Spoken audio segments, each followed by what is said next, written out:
You know, it's nice to move to the sudden death, but I've moved to sudden death before. I am really, really wanting to get into a championship round. I've been to sudden death.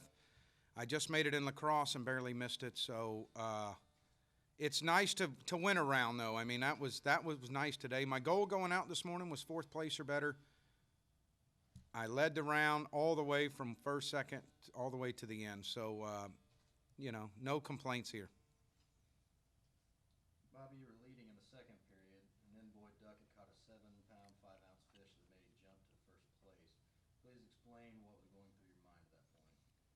Well, we're in Florida, and it's in the middle of October. You know, anything can happen here. We know big fish live in Florida, so I was expecting that from somebody today to catch a 5 to 6, 7, 8 pounder. The great big ones are tough to find right now, 10 pounds plus. But I was expecting somebody to catch a 7.5, and after he caught that one, though, he didn't catch anything for a long time, and I kept catching the 1.5s, the 2s, the 1s, and then I got back ahead of him again. So I frowned a little bit, smile came back on my face, got my game face back on, and ended up beating him in the round. So it was bittersweet. As you mentioned, we're in Florida. It's mid-October. The temperatures are in the 80s. How have those conditions affected the way you fish? You know, we fished a body of water that I have fished very, very seldom. And I threw all my memories out the window today. I completely went and fished ways that I think guys that beat me normally in October, they catch them early, and then as the day goes on, they 1 and 1.5 pound me to death. And I was thinking, well, I'm going to 5 or 6 pound them to death today. And as it worked out, I just picked up a spinnerbait. And my main goal this morning was to get in the top 5, just get on the board and give myself a shot to pick up my flipping stick and try to catch some of those Florida giants.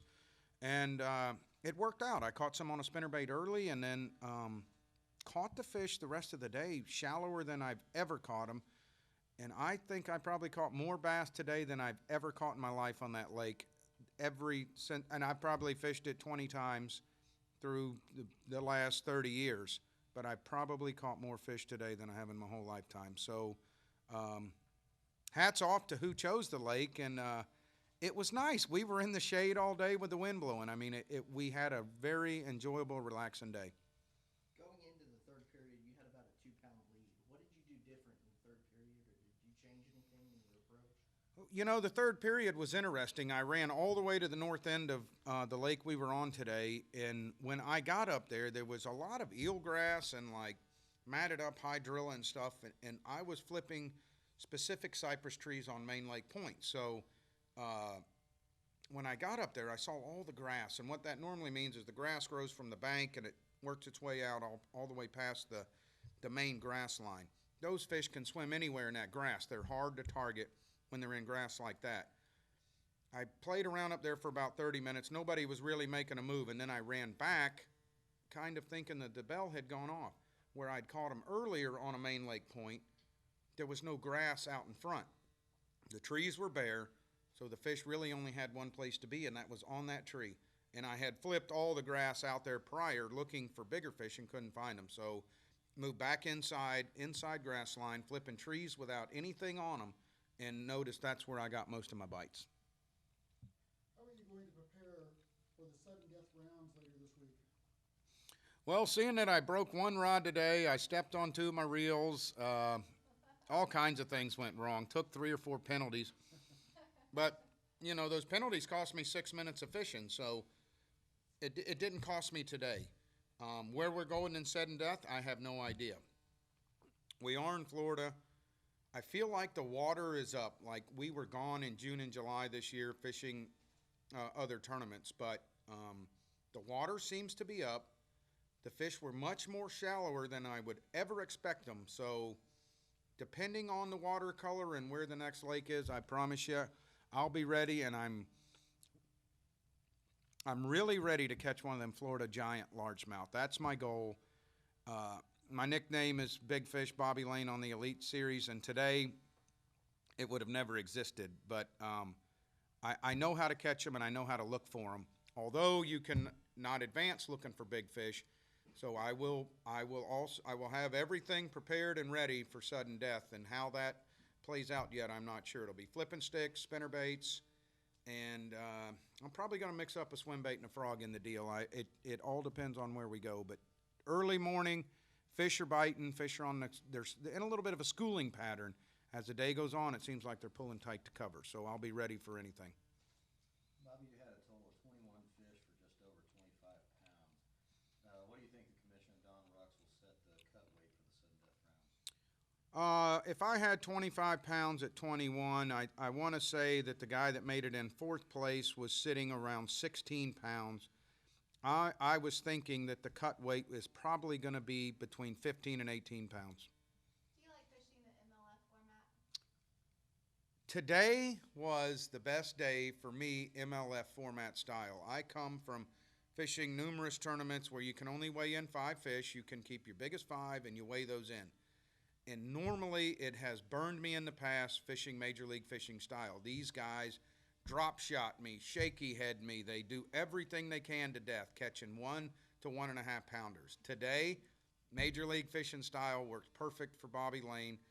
Got me all the way to advance into sudden death. Not only did I win my round, but finally I got the opportunity to 1 and 1 pound them to death today. Do you ever get nervous or feel the pressure? I have felt the pressure in the sudden death rounds. Today, there was a calm, and I really don't know why.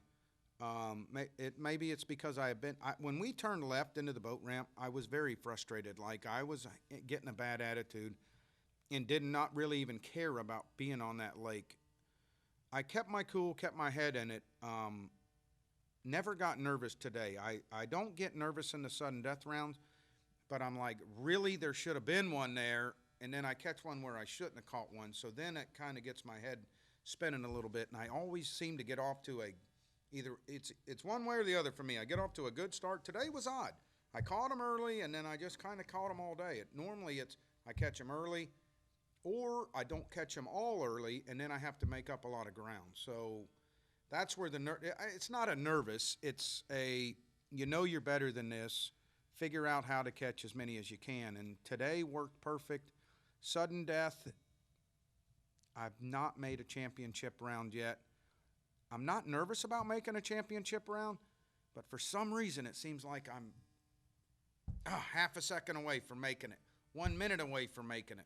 And I'm hoping this week, prepare myself right to make the championship round. Bobby, please explain what techniques work best for you today. Like I said, we're mid-October. We're in Florida. There's usually some schooling action or fish shad activity early in the morning. You just can't go wrong with a spinnerbait, a chatterbait, first thing in the morning. And that's what I did. And what I did is when I looked on my graph going out, it would have been the southwest corner of the lake, there was about a half a mile stretch of bank that had docks, cypress trees, and kissimmee grass in it. But it also had the biggest contour line on the whole entire body of water. And I said, well, these fish have deep water to go to, but also right on the bank is going to be shallow water. So it was kind of something completely different than the rest of the lake looked. And I said, you know what, I've never fished here in my life, so let's go ahead and try it. Spinner baits worked early, picked up flipping baits late in the day. They would still bite the spinner bait around the trees, but it seemed like I could really lock those power poles down, pick up that 65-pound braid with a flipping stick, and catch more fish pitching to isolated cover. It was you could get them. You could only throw a spinnerbait in so many spots, and when you're flipping, you can kind of pinpoint exactly everything you're looking for. So flipping baits and spinnerbaits were my 2 key baits today. You held the lead for the majority of the day. Do you think you have an advantage being a Florida boy? When you're fishing Major League Fishing, I don't care if we are sitting in my backyard on the lake that I live on. We could take these 24 guys, and I feel like I have no advantage at all. These are the best in the world. No matter where we go, they seem to always show up.